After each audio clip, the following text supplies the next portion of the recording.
The year was 1997 and Tomba was released on the PS1. I never got to play the game growing up, minus a short period of time on a PlayStation demo disc. You remember those things?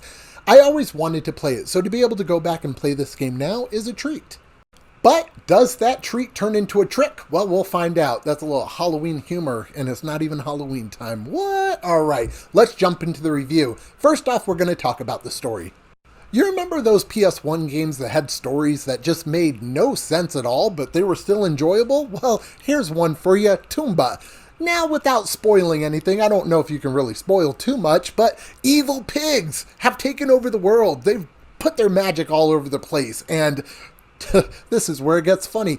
To capture the evil pigs that are stealing people's gold, because everybody knows that gold is evil and it provides so much power, you have to get the evil pig bags. Once you get the evil pig bags, you throw those pigs in a bag that is marked for them, and that's the story of Tomba. This is all so that he can get back a bracelet that he had previously that was stolen, and it was gold. This is such a simplistic story, but hey, we're here for it. PS1 game stories are fun. They're enjoyable. They just kind of have lightheartedness to them that make it fun. It's not something that should be taken seriously. It's not something overly crazy like a Death Stranding story or anything like that. It's just a simple, fun story, and it doesn't have to make perfect sense or be the greatest story in the world for it to still be enjoyable. And I did enjoy the story of Tomba. Tomba came out in a fun time. Back in the PS1 era, we were bombarded with platformers. I don't know why, but we just had a lot of them. We had great platformers like Crash, and don't even get me started on the one we're going to get later this year from Limited Run Games, Gex.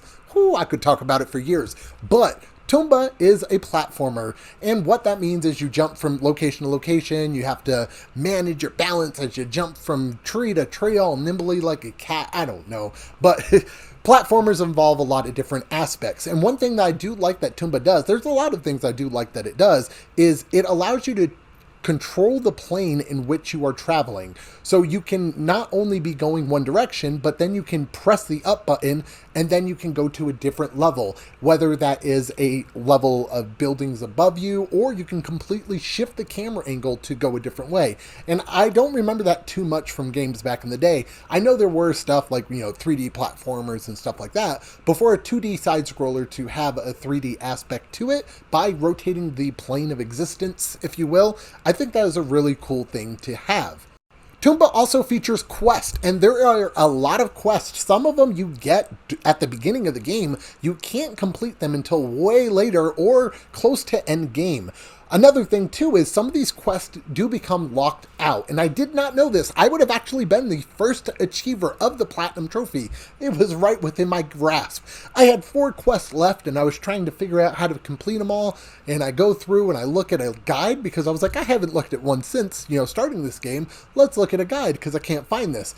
Turns out that there was a missable quest that I totally did not know about, and it gets locked out. There's actually a few of them. So if you are wanting to go for the platinum, just be sure to look it up because you will be missing out on a few. They get locked at certain points in the game, which are pretty disappointing.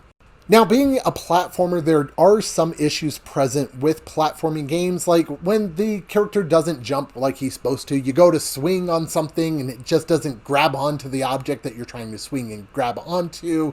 There's a lot of frustrating moments on Tomba, especially because if you fall, you die. It's game over. You try again, you lose a life. And that gets very annoying. I actually lost about 2 hours of gameplay because I was not using the rewind feature, which we'll get to.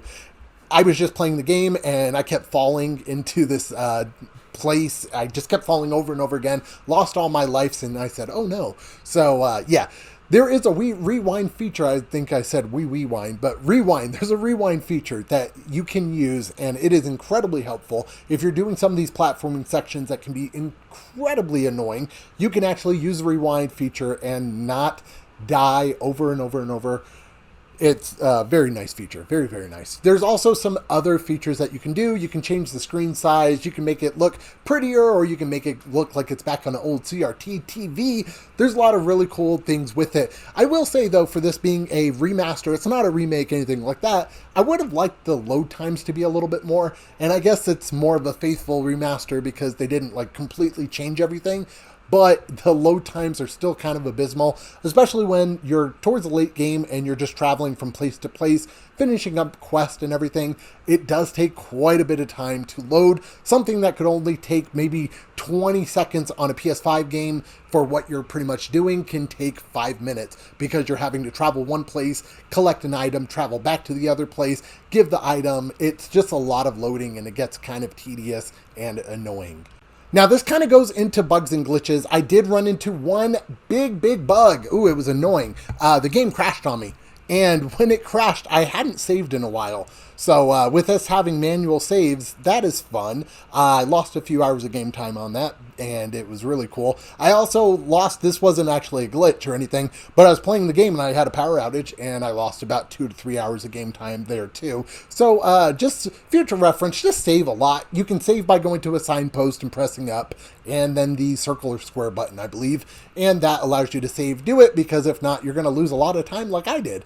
That was the only real big bug that I had, was just the game crash. Like I said, there are some times with the platforming where it doesn't work like it's supposed to. You try and grab onto something and it doesn't grab onto it. Tomba just moves like he doesn't know what he's doing with his life. It just gets annoying. So there are some movement issues that do cause some issues. But the game is beautiful. It holds up. Some of the cinematics are just still really good looking, especially for a PS1 game. I think this game just looks fantastic. It plays fantastic, and I can definitely see why this is a cult classic.